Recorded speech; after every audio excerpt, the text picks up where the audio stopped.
बाड़े ऐसा चीज भी बाड़े। एक मिनट रुका सारिका।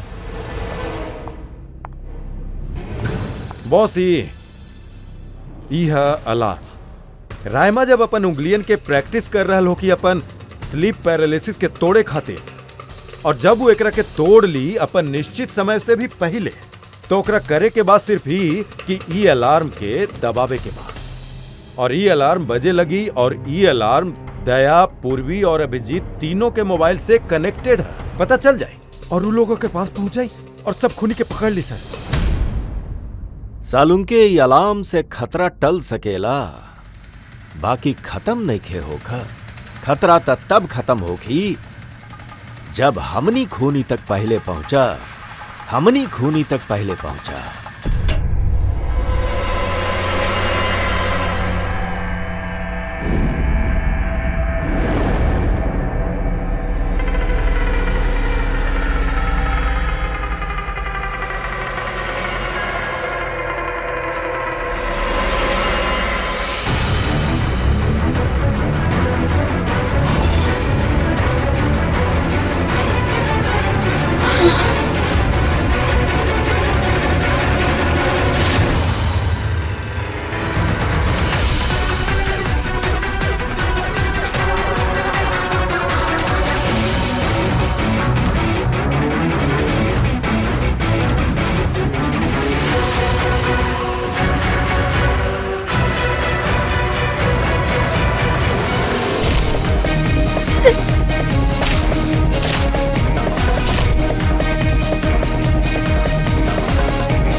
एक्सक्यूज मी मैम, आपके कहीं जाए के है? हम आपके खातिर 200 टैक्सी मंगा देत बानी। ई कोनो और गेस्ट खातिर है?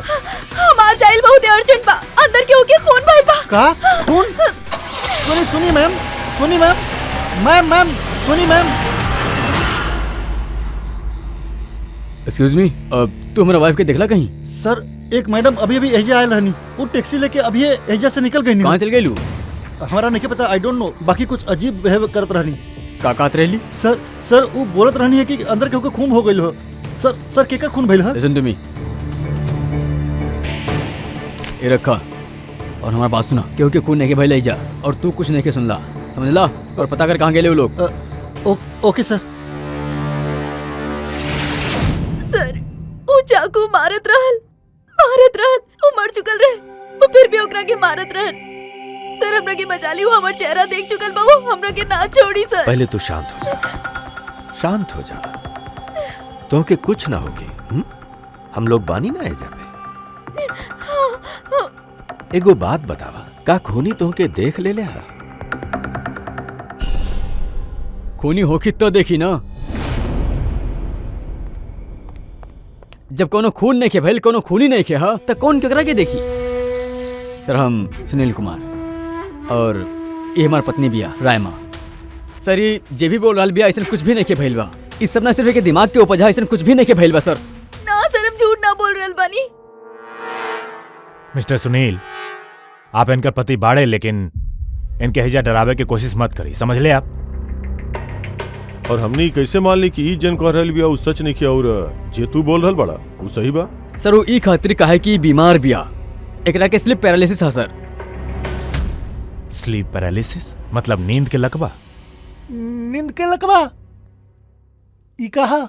नींद में कुछ देर खातिर आदमी के बॉडी पूरा तरह जड़ हो जाला, सुन हो जाले। ऐसन में तरह तरह के भ्रम होखल और पेशेंट के सब सच लागेला। बाकी वो चाह के भी रिएक्ट ना कर पावेला, काहे कि ओकर बॉडी उस समय पूरा तरह पैरालाइज्ड होखेला। एकरा के स्लीप पैरालिसिस कहेले, नींद के लकवा। Is it okay? एग्जैक्टली सर, हमनी के शादी के 6 साल हो गइल बा, और इस 6 सालन के दौरान हर दूसरा तीसरा रात के एकरा के अटैक आवेला, और ई बार भी यही भइला और कुछ नहीं किया। सर हाँ सर, मानतानी हमके ई बीमारी बा, जब भी हमार माइग्रेन के दर्द बढ़ जाला था हमके चक्कर आवे लागेला और आँख के सामने धुंधला दिखाई देवेला। बाकी सर ऐसे में हम सूते की कोशिश करी नहीं बस।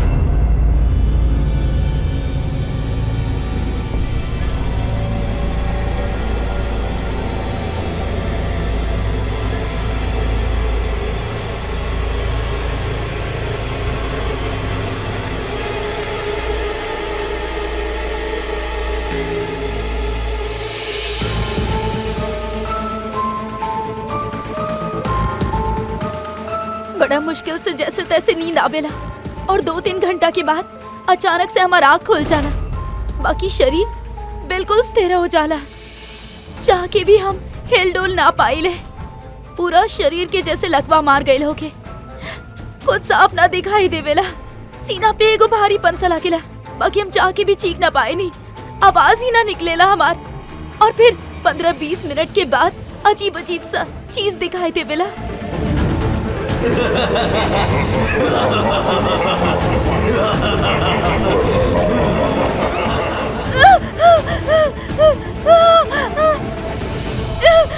वो आ गइल। वो हमरा के मार दी। वो आ गइल। क्या गई? केहू ना रिलैक्स ओकरा रिलैक्स। पे जगह अरे बा- केहू वो ना हमरा केहू के जा मार पे। कहाँ केहू ना देखी शांत हो जाई। तोके फिर से अटैक आइल बा। रिलैक्स। केहू ने क्या? शांत हो जाई। रिलैक्स। वो सामने बैठल बा।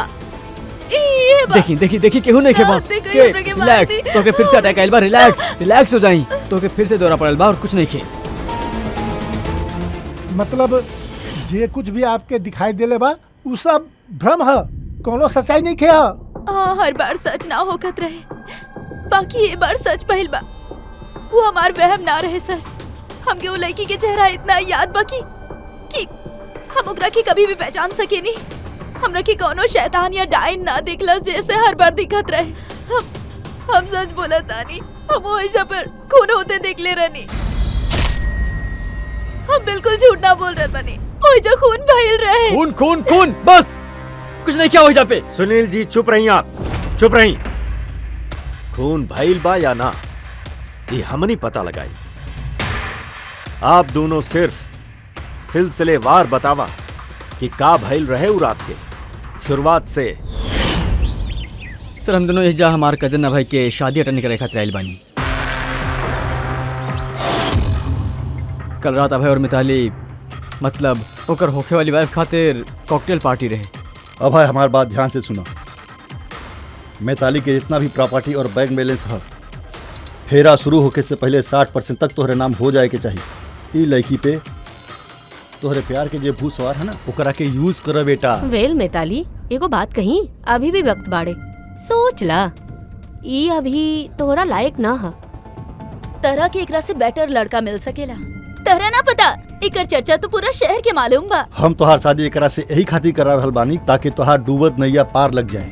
You got it? So be focused please. हमरा पता बा का करे के बा। हमरा उस साइको से शादी करे के कोनो शौक नहीं है। हम करत आनी काहे कि एक के रास्ता बा। यही खातिर हमरा ना समझावी कि का करे के बा। I know what to do. ठीक बा? हाय।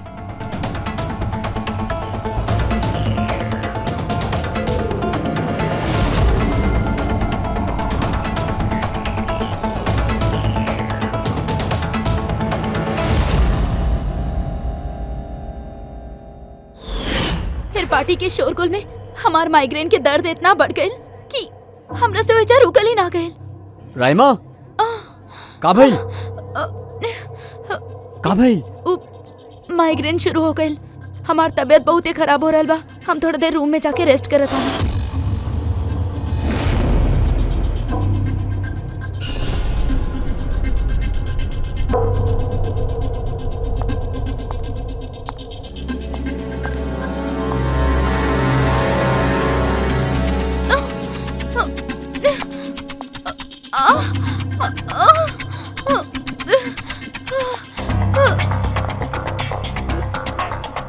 हम इतना ज्यादा तकलीफ में रहनी कि हम नोटिस ही ना कहनी कि ये कमरा हमार बाभी की ना।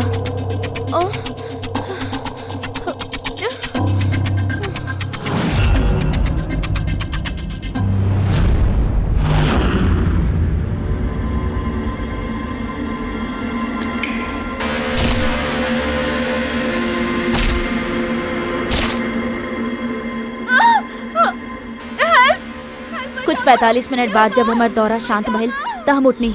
हम अपन इधर उधर देखनी त ओइजा पर कौनो खून ही ना रहे और ना ही कोनो लाश रहे, ना ही कोनो खून के धब्बा रहे। काबिल काबिल काबिल बताओ त सुनील वहाँ पर खून भइल बा। हमार बात सुनो तो के फिर से अटैक आइल बा। देखा क्यों नहीं क्यों वहाँ देखा देखा। और तू यहाँ का कर रहल बाड़ू? ये हमनी के कमरा थोड़ी ना हा। अच्छा ये सब छोड़ा, तू एजा बैठा बैठा। हमार बात सुना, तू एजा रुका, हम तोरा खातिर पानी लेके आवत नहीं। रिलैक्स। हम भाग के वापस गए नहीं था, रायमा वहाँ से चल गई और वहाँ से ये आपके पास आ गए और एकरा पीछे हम भी आ गई नहीं। बाकी सर एक बात पक्की है, ओजा पे कोनो खून नहीं के भइल, ई सब एकरा दिमाग के उपज हा। सुनील जी, जे तरह से रायमा हमनी के ई सब कुछ बतैलस ना, ओकरा से लागत नहीं खे कि ई सब मनगढ़ंत था। जरूर एकरा में कोनो न कोनो सच्चाई है। सर ऊ रूम में से हा जे शादी खातिर बुक कैले रहनी और हम अपना गेस्ट लिस्ट में चेक कर लेनी है, ना ही केहू मिसिंग है और ना ही केहू के मर्डर भइल हा। सर आप एकरा बात के बिल्कुल भी ना सुनी सर। बस वो शादी के आराम से हो जाती, वरना जीत अंकल तो बर्बाद ही हो जी। अब उससे ज्यादा हम तो सड़क पे आ जाए सर। शादी में कोनो प्रॉब्लम ना होगी, हमने पूछताछ तक करब, लेकिन अपना तरीका से।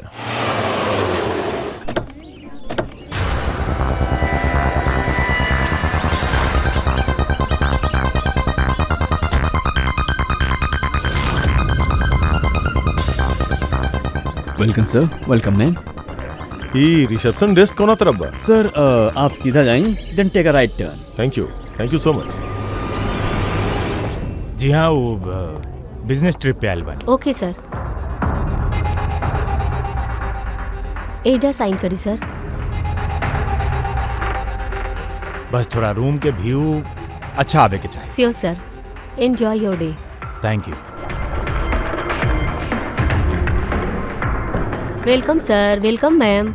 हाउ कैन आई हेल्प यू? हाँ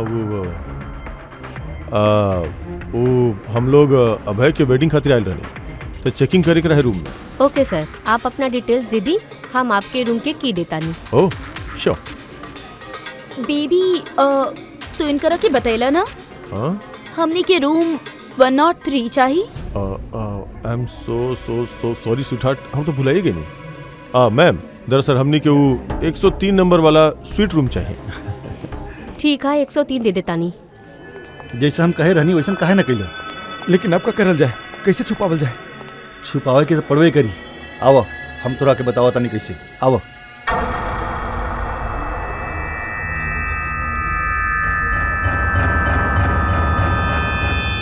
सुनील, सब कुछ यही के कारण भइल बा।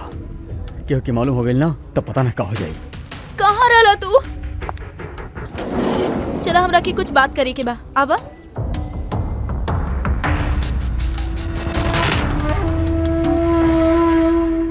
Thank you. Excuse me. Yes sir. हमरा के आपके सीसीटीवी सिस्टम चेक करे के है। आपके सिक्योरिटी इंचार्ज के बुला सके नहीं? ओके सर।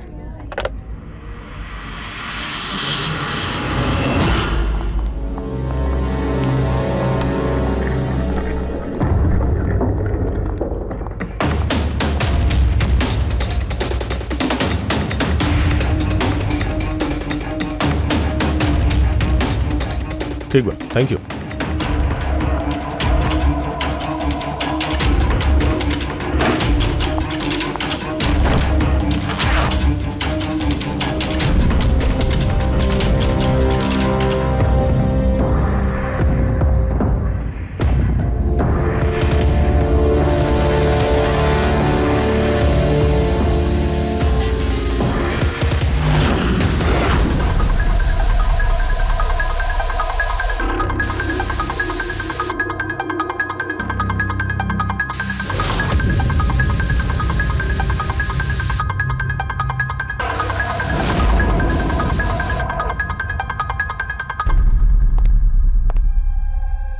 यूमिनॉल टेस्ट से तो कुछ पता नहीं के चलत। ऐसा लगा तो नहीं कि एजा कोनो खून भइल बा। सर खूनी बहुत अच्छा से सफाई कैले बा।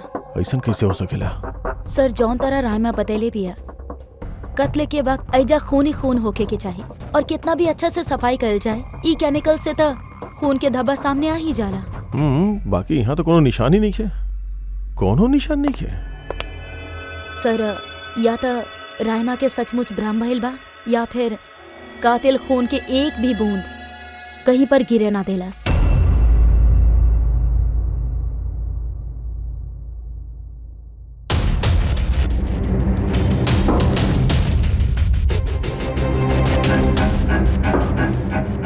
हमके लगा था तू सही कहत रहो, कातिल खून के एक भी बूंद गिरे नहीं देले। ली देखा, खून के एक भी बूंद जमीन पे या दीवार पे कहीं भी नहीं गिरल। काहे कि कातिल पूरा कमरा के प्लास्टिक के शीट से कवर कर देले रहे। सर मतलब रायमा ही सब कुछ प्लास्टिक के ओ तरफ से देखत रहली, यही खातिर ओकरा के सब कुछ धुंधला धुंधला नजर आवत रहे। हाँ, ये प्लास्टिक शीट्स जहाँ पे जुड़ेला शायद ये गैप रह गए होके, और वही गैप में से ये लड़की के शक्ल दिख गई होके ओकरा। न लाश मिलल बा, ना ही फिंगरप्रिंट्स और ना ही कोनो खून। लगत है केस में हमनी के फॉरेंसिक से कोनो मदद मिले वाला नहीं है कि पता लगावल आसान ना हो कि खून के कर भइल बा, कैले के बा। और वो लाश गईल तो गईल कहाँ? अरे ना ना ना, वो प्रॉब्लम तो दूर हो गई। एक्चुअली अपन सॉफ्टवेयर करप्ट हो गल रहे, यही खातिर जितना भी रिकॉर्डिंग भइल रहे सब डिलीट हो गई। परसों भी जे रिकॉर्ड कल गल रहे, परसों से लेके आज तक जे रिकॉर्ड है सारा डिलीट है। डिलीट हो गई? पिछला 24 घंटा के सारा फुटेज उड़ गई बा। खून होखला के टाइम और रायमा जी जे बोलली तब से लेके 24 घंटा तक होटल के अंदर काका भइल एकर कुछ पता नहीं। कमाल, पहले कमरा के प्लास्टिक से ढक दिलस, अभी सीसीटीवी फुटेज। बहुते सातिर अपराधी है। एक मिनट, तू कहला होटल के अंदर के कुछ पता नहीं है और बाहर के? होटल के बाहर सीसीटीवी फुटेज बाड़े ना? हाँ बाड़े ना sir, main gate, garden, parking lawn और होटल के पीछे।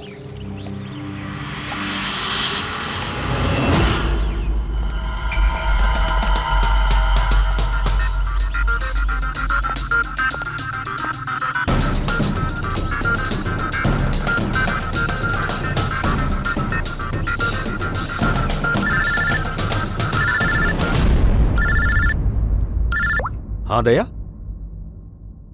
का रायमा जे देखले सु ओकर भ्रम नहीं खे बल्कि सच्चाई है। केहू के खून बहिला। माय गॉड, कोनो कुछ भी नहीं खे। अच्छा ठीक है, हमरा के इन्फॉर्म करत रहिया। का भइल बॉस, कुछ मिलल का? बड़ा शातिर खूनी है, बड़ा शातिर है। एक सबूत नहीं के छोड़ले बाबू, कोनो भी सबूत ना छोड़ले बा। ऐसन कैसे हो सकेला यार? बाकी ऐसन भाईल बा सालूम के, ऐसन भाईल बा।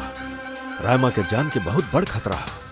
का बोले तरह कुछ समझावा भी यार। हमरा लोगन के वैजा कोनो पुख्ता सबूत नहीं खे मिलल, बाकी सारा बात ऐसन दिखावेला कि वैजा पे खून भाईल है। और देखा, एगो बात याद रखिया, रायमा चश्मदीद गवाह, वो खून होखत देखले बिया और खूनी आसपास ही बाड़े, और रायमा के जान के जरूर खतरा। और उकर फुटेज सर वो भी उड़ गए। ना उड़ल नहीं खे, वो सही सलामत है। अंदर और बाहर के सीसीटीवी फुटेज के केबल कनेक्शन अलग अलग है, यही खातिर वो बच गई। बच गई मतलब फुटेज मिल सकेला? हाँ बिल्कुल, हमारा पास बारे ना। ये रहल बाहर के कैमरा के फुटेज।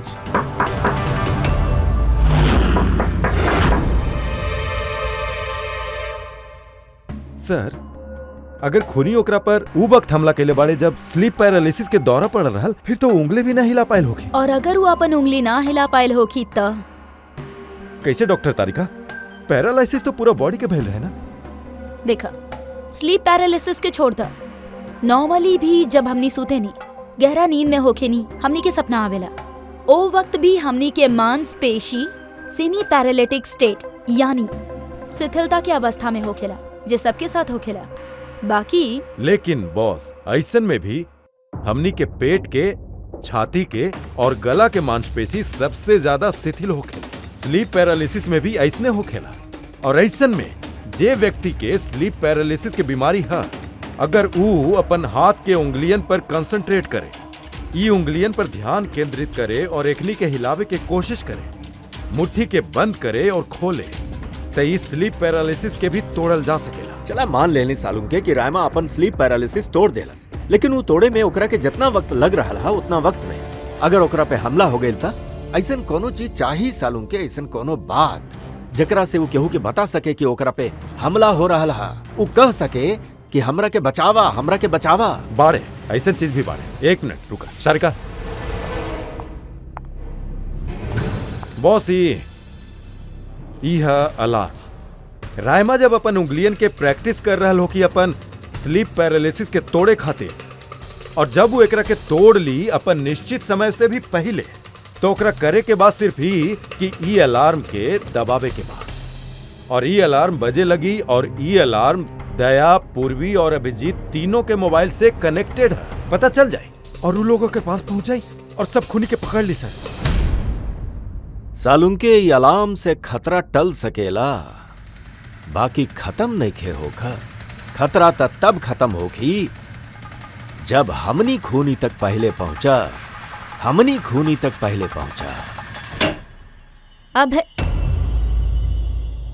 अब ये अभय के रूम नहीं खे। अभय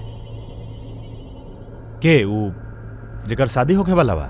यस ऑफ कोर्स, ओकर शादी हमरा से होके वाला बा। ओहो, और आपके अपना फियांसे के कमरा नहीं के पता है? वैसे ही हमार कमरा है, और रिजॉर्ट के सारा कमरा शादी वाले बुक नहीं के गेले बाड़े, और भी लोग रहले ही जाते। आप कांग्रेचुलेशन। हेलो, कहाँ बा बाड़ा तू? और ये तो हमके अभी बता बताड़ा। सीरियसली?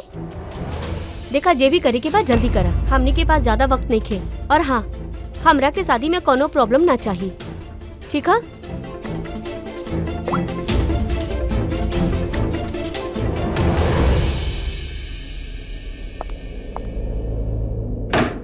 मिताली, एकर शादी होके वाला है अभय से।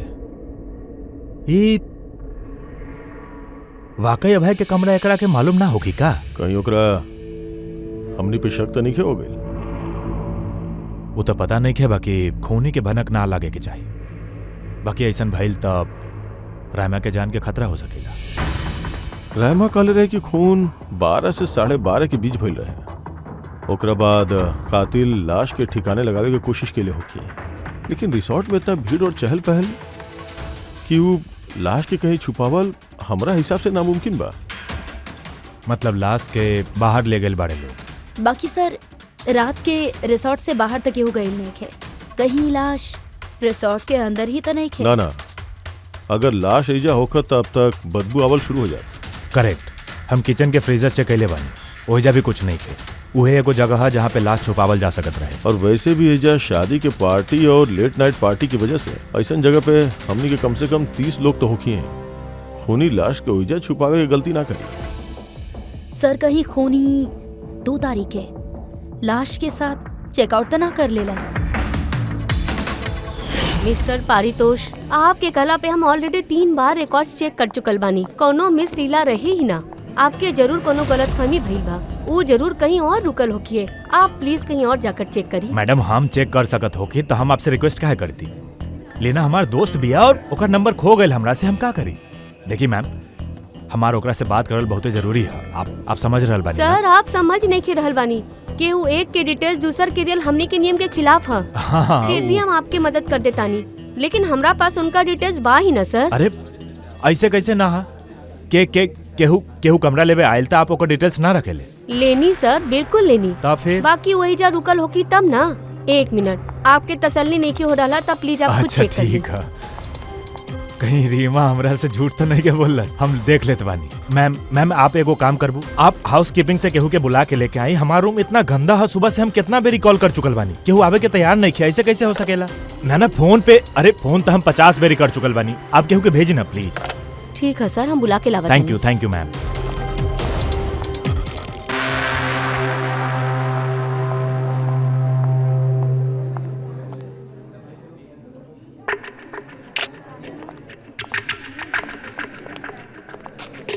आज जितना लोग चेकआउट कैले बाड़े, ओकरा में से 4 लोग ऐसा बाड़े जे आयल तो रहे शादी अटेंड करे, बाकी बिना शादी अटेंड कैले ही चल गईले।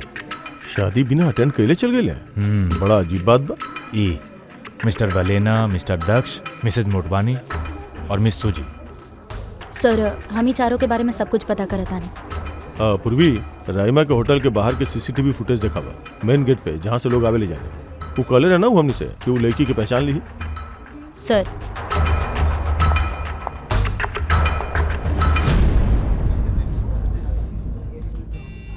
मतलब राइमा जे कहली ऊ सच बा का? मिस्टर सुनील, आप कौना बात से ज्यादा परेशान बानी? एजा पे खून भइल है ओकरा से या फिर राइमा देख लेलस ओकरा से? वैसे भी सब इन्वेस्टिगेशन तो हमनी पे छोड़ दा। शादी के मजा ला। का कब बदल जाए यहाँ पे कुछ कहल ना जा सकेला।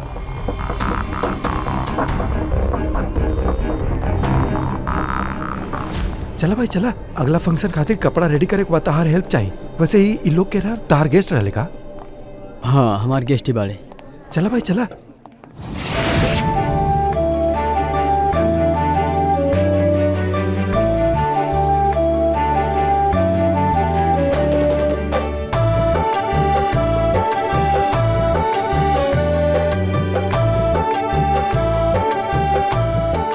तहार तक गेम ओवर हो गेल भाई। जे तू गर्लफ्रेंड्स के लाइन लगा के रखले रहला ओकर का भाई? बाकी मिताली सुन लेलस ना त गेम सच में ओवर हो जाए। बाकी भाई हमके एगो बात बतावा, तू एक लड़की के साथ सारा जिंदगी कैसे बिताईबा? एकर सारा लफड़ा है ना साइड में चालू है। पूछा एकरा से कॉकटेल पार्टी में अचानक से कहाँ गायब हो गए रहे? अब ये कहीं गायब नहीं के भाई, मिताली के सामने उठक बैठक लगा रहल होगी। अबे ओए जस्ट शट अप यार, हम डरे वरेली ना ओकरा से। You guys just wait and watch. Drink खत्म करा अपन।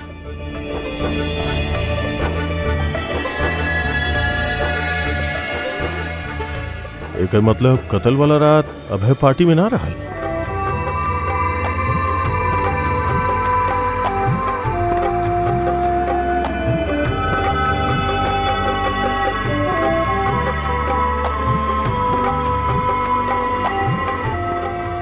ऐसन का कहल चाहत रही जौन रंजीत छुपावे की कोशिश कर रहा बा। सर मैडम अभी ठीक बानी ना? और वो दिन जो मर्डर के बारे में बोलत रहनी वो गलतफहमी दूर हो गई बा ना मैडम के? हमार बात सुन, जे ओकरा के गलतफहमी भइल रहे ना वो दूर हो चुकल है। तू भी भूल जा। चला भी जा भी। ओके। अच्छा भइल के राइमा माइग्रेन की वजह से अपना कमरा में सो गई बिया। मौका अच्छा, अब कुछ ना कुछ तक करे की ही पड़ी।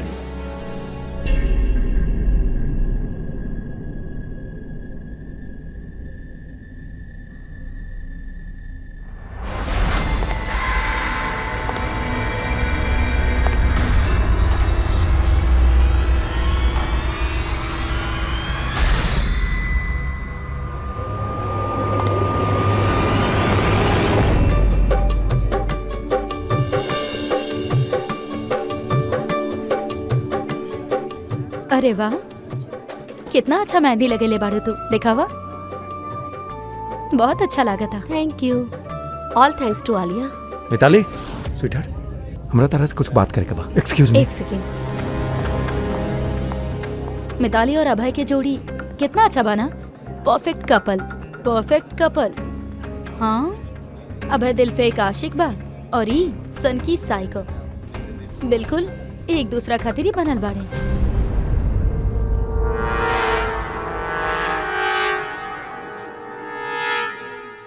मिताली के अभय के बारे में ही पता बा?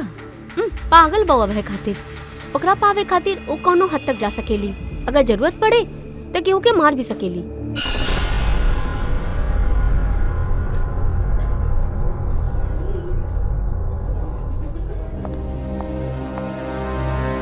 हो गइल बा।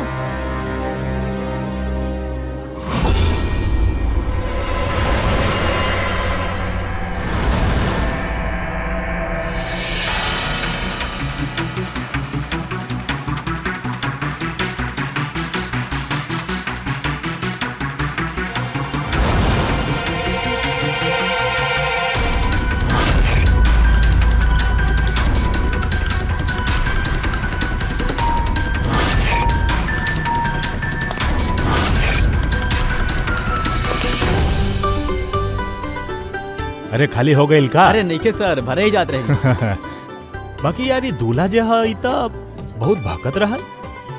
अब मिस्टर नितिन और उ रंजीत रोकेले नहीं के का? सुनली है कॉकटेल पार्टी में भी बहुत हंगामा कैलस। वो दिन तो हदे हो गए रहे सर। अच्छा, वो दिन भी ना रोकला से के? नहीं के सर, केहू बोले वाला रहले ही ना। रंजीत साहब तो खुद 11 बजे के बाद आयल रहे पार्टी में। ओह, और उनकर बेटा अपन बीवी के तलाश करत रहले, बाहर जात रहले, अंदर आवत रहले, केहू बोले वाला रहा ही ना साहब। अच्छा, मतलब खाली दुल्हन ही रहल पार्टी में। सर ऊ तो दुल्हा के पीछे पीछे घूमत रहल। सर ई रिसोर्ट में बहुत शादी भइल बा, बाकी ऐसन साथी कबू ना देखनी। हाँ अरे यार साहब, होला। अरे यार तू खाए खातिर लावा ना। अभी लेनी साहब।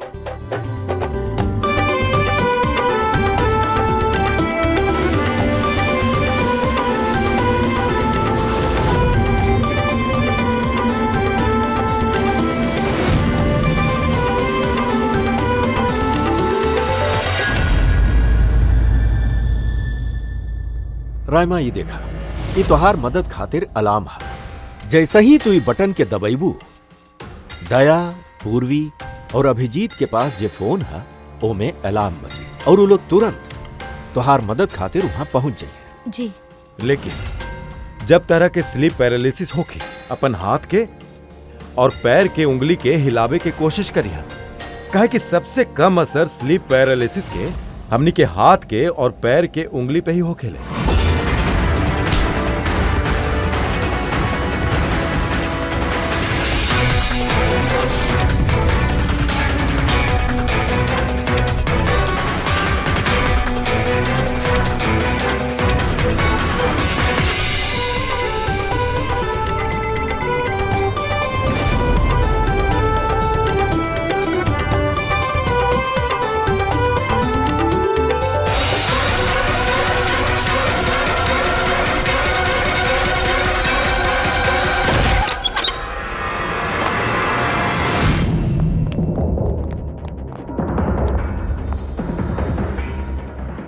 राइमा, राइमा, सर बेहोश बात। राइमा, राइमा, राइमा होश में आवा।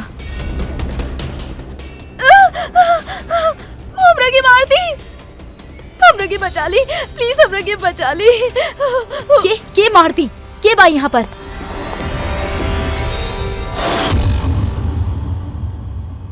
का मिस्टर सुनील, का कहे के बाब? अब तो के एकर बात पे विश्वास हो रहा है कि अभी तो के अपन ताऊजी के रेपुटेशन के फिक्र है? अब हम का ही बोली सर, सही यह कि ई जिंदा भी है। अच्छा, वैसे आप यहाँ आई नहीं कैसे? पार्टी तो नीचे चलत रहे हाँ? और यहाँ पे का भइल क्यों ना सुनल? तो फिर आप हमनी के साथ साथ यहाँ कैसे आ गए? आप हमरा पे शक कराता नहीं। हम अपन पत्नी के मारे की कोशिश भला काहे करब? शक तो हमनी सब पे करेनी। फिलहाल अभी आप बाहर जाएं, हमनी के राय में से कुछ जरूरी बात करे के है। प्लीज प्लीज सर, आप लोग प्लीज हमरा के बचा ले। जब वो आदमी खून करत रहे तब हम ओकरा के देख ले रहनी, अब हमरा के छोड़ी ना। प्लीज प्लीज कुछ करी, वो दोबारा आई हो हमरा के मार दी। प्लीज प्लीज कुछ करी। देखिए राइमा, घबराई मत, हमने के यहाँ रहते केहू कुछ ना कर सकेला तोहरा के, ठीक बा? बाकी वो औरत जगर खून हो तू देखले रहलू, ओकरा हम लोग ना पहचानी, तू ओकरा पहचाने लो। तो हम लोग एगो फुटेज दिखाई, तनी वो फुटेज के देख के उ लड़की के पहचान ला तो प्लीज। जी। फ्रेडी,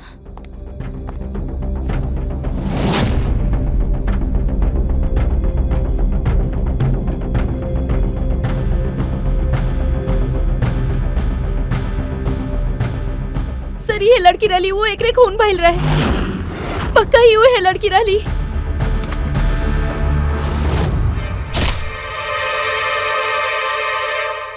अगर यही जा आयल रहल तक केहू तो देखले हो कि होके। सर वो हमरा के मार दी। वो लड़की यहाँ पे आयल रहल तक केहू ना केहू से तो मिलल होगी ना। लगा था ब्यूरो जाए के वक्त आ गइल बा। वो 4 लोग जो शादी अटेंड करे आयल रहले हैं और अटेंड कैले बिना ही चल गए, तनी वो लोग से भी पूछताछ कर ले तनी। सर मिस्टर वेलेना, ई अभय के मैनेजर, ई जरूरी काम छोड़ के आयल रहे शादी अटेंड करे खातिर, बाकी बीच में ही वापस चल गई। एक तो इनके रिजॉर्ट के कार इनके एयरपोर्ट छोड़लस, इनके पास एगो छोट सूटकेस रहल जौना में 5.5 फुट के लाश तक नहीं आ सकत रहे। दोसर सर ई मिसेज मोटवानी और ई मिस सूजी मिताली के लीगल टीम से बानी सर। इनके भी कोनो जरूरी काम से शादी के बीच ही जाए पड़ल। इहो भी रिजॉर्ट के कार में ही गइल बानी। एगो सूटकेस रहल और इनकर अपन अपन बैग। और एकरा में भी 5 फुट के लाश तो नहीं आ सकता। और ये लोग वापस शादी अटेंड करे आ भी रहल बारे सर। ई चौथा के देखा तनी। ई बाड़े दक्ष, ई सुनील के पीआर मैनेजर है सर। 1 जून के आयल रहे, 2 जून के गए आपन कार से। 1 मिनट पंकज, तनी एमे से दक्ष के शादी में आवे वाला फुटेज दिखावा। ओके, और अब एकर जाए के वीडियो दिखावा। मिस्टर दक्ष आयल रहे 1 सूटकेस के साथ और जा रहल बाड़े 2 सूटकेस के साथ। शादी से रिटर्न गिफ्ट लेके जा रहल बाड़े।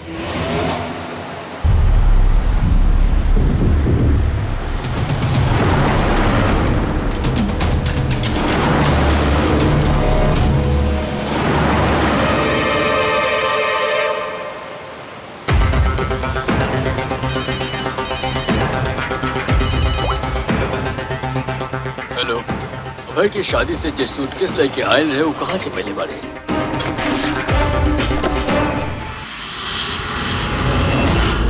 क्या बोल रहा? क्या बोल रहा तू? कैसे सूटकेस?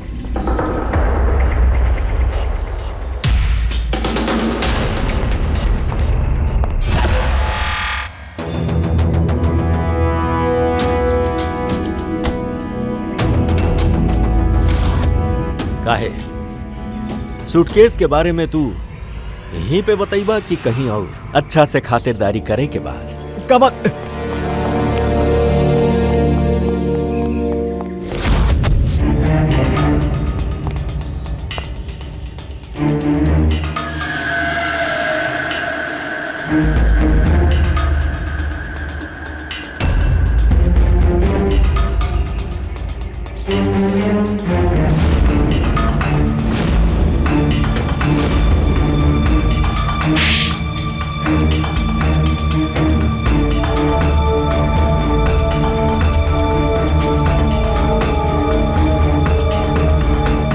याद आयल? हमारे पास और कोनो रास्ता ही ना रहा। हमारे घर और कंपनी दोनों उनके पास गिरवी है।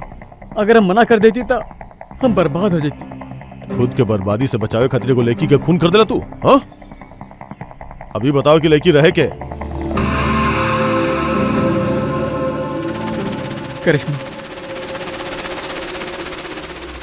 अभय के गर्लफ्रेंड।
शादी मुबारक हो के मिस्टर अभय।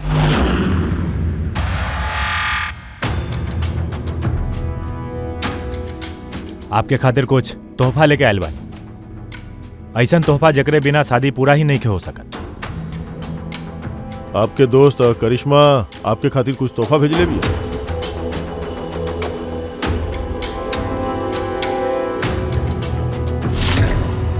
करिश्मा, याद आयल?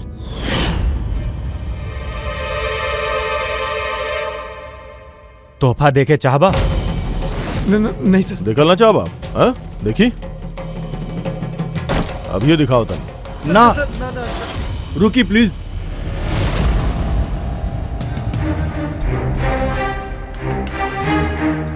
का भइल मिस्टर रंजीत? प्लीज प्लीज ये सूटकेस न खोली। काहे न खोली हैं? काहे कि तोके डर बा कि इस सूटकेस के अंदर करिश्मा के लाश ना निकले।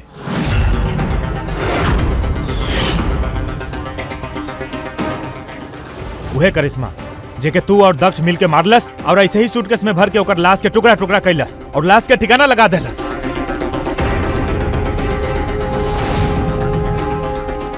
डैडी ई का बोलत बड़े? ई सच बा का? हाँ बेटवा, ई सच बा। हम का करती? हमके ई शादी कोनो भी कीमत पे करावे के रहल। अगर ई शादी नहीं के होत तो हम लोग सड़क पे आ जाती, बर्बाद हो जाती। और ई करिश्मा ई शादी के तोड़े पे तुलल रहल। आपन मुंह बंद करे खातिर वो 5 करोड़ रुपया मांगत रहल। सर सच में अगर हमारा पास होखत तो हम दे देती, बाकी ना रहल हमारे पास। फिर वो दिन वो अचानक यहाँ आध हमकल, हमके कुछ समझ ना आई। हम कोनो भी बहाना करके ओके रात तक रुके के कहीं। फिर हम ये सब प्लान बनैनी। फिर हम दक्ष के ये प्लान में शामिल करी। कहे कि हमरा पता रहल कि दक्ष हमरा के ना किस कर। वो इंच इंच कर्जा में डूबल बा।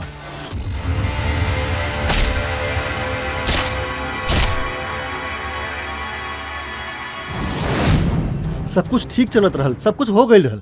फिर पता ना अचानक ई कहां से आ गई। ई अचानक सब कुछ देख लेलिस। हम तो एकरा के भी मारे की कोशिश करनी, बाकी आप लोगों के टीम एकरा के बचा लेलिस। एगो गुनाह के छिपावे खातिर एगो और गुनाह, और इस सब के जड़ है तुम्हारी दिलफेक बेटा। सही समय पे रोक ले होता तो नौबत ना आवत, और तुहार शादी के असली तोहफा तो तुम्हारा अब मिली। एगो हत्या और एक हत्या करे के कोशिश के जुर्म में तू दोनों बाप बेटा जेल जाइबा।